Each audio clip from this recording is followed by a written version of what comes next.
post is interactive classroom activities such as think, pair, and share. Now, I've used this strategy for many years. It's one of my favorites. Can you tell? I love it. As adults, we need that interaction, right? When we go to like a conference or we have a professional development, we cannot wait to talk. Kids are the same way. So why not build that in your lesson plan? So this is called think, pair, and share. And I will tell you how I get started. First, I state the learning target. And I love seeing the learning target because it gives the kids a direction of where they're going. So they will know how they can pass or how they can achieve the goal of the class by the end. So cool. Also, I give like an essential question, just something to get them to start thinking about what we're going to learn today. It can be a rhetorical question. They don't have to necessarily answer it. And this shouldn't be a closed-end question. This should actually be an open-end question where they can think and ponder about it while they're doing the work. Next, I usually connect the previous lesson to the current lesson. So I may give a statement, I may give a brief review, or I even may say like this lesson is connected to yesterday's lesson because, so that helps them see, okay, the bigger picture, even though we're working in small chunks, but just to see how it all plays together. That's great. Okay, so I introduce the new information to the class. It could be like a reading passage, it could be an article, or some kind of image. But I present that. I give students time to read the passage or look at the images. And I use a timer. That is like a lifesaver. Just having that timer and saying, hey, you have 5 minutes, 7 minutes to read this passage. And after the 7 minutes, I'm going to give you about 3 minutes just to jot down your thoughts, reflection, or even summarize it. When I finish giving them time to write down their thoughts or reflections, I tell them, okay, here's a question. And I normally state the question, and it relates to the learning target. So I give them time to work with their elbow partner. And I normally give them like 2 to 3 minutes just to talk to their elbow partner about the passage. Sometimes they're like, hey, can we get more time? But I can extend it if I want to. Sometimes I do. I normally extend it more because they're so engaged and engulfed in their discussions that they need a little bit more time. This activity actually takes the whole class period, especially if they have an article that's longer than a page or two. They need more time.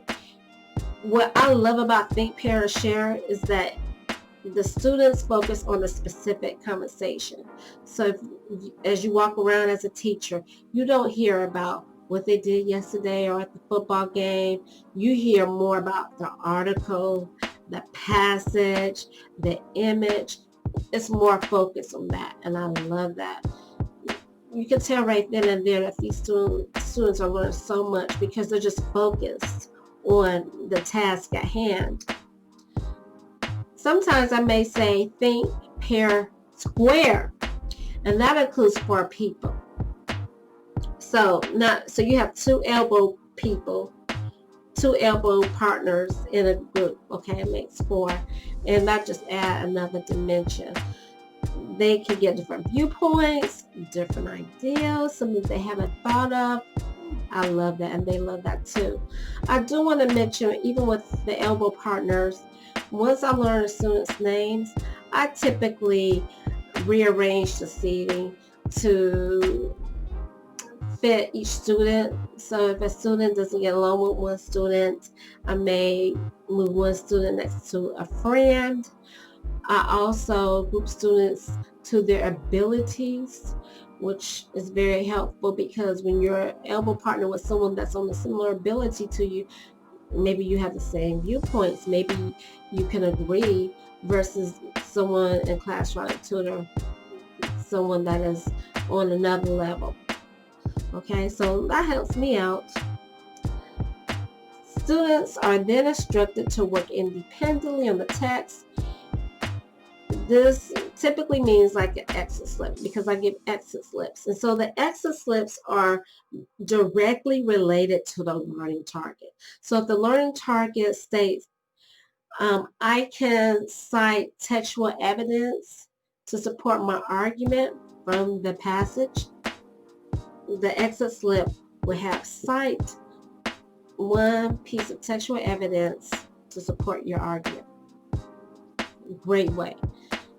I typically give out exit slips the last 5 minutes of class, and that's helped me as far as classroom management, because before I give the exit slips out, I say, hey, check around your desk. Make sure that the area around your desk is clean.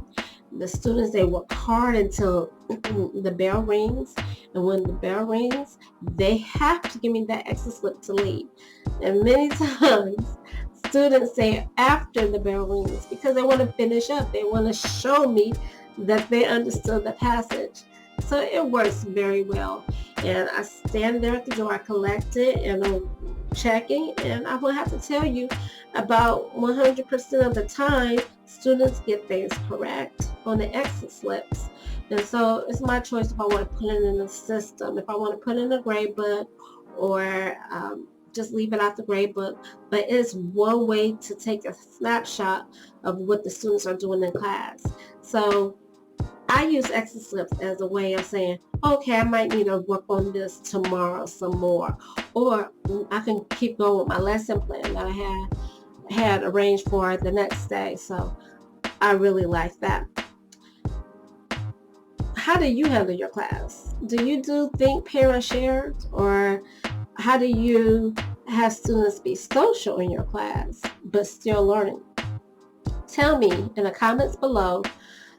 Also, you can look at one of my videos. I am trying to post one video a week with my blog posts. And if you have any questions, just email me. I'm Veronica George from Miss George's Class. Goodbye.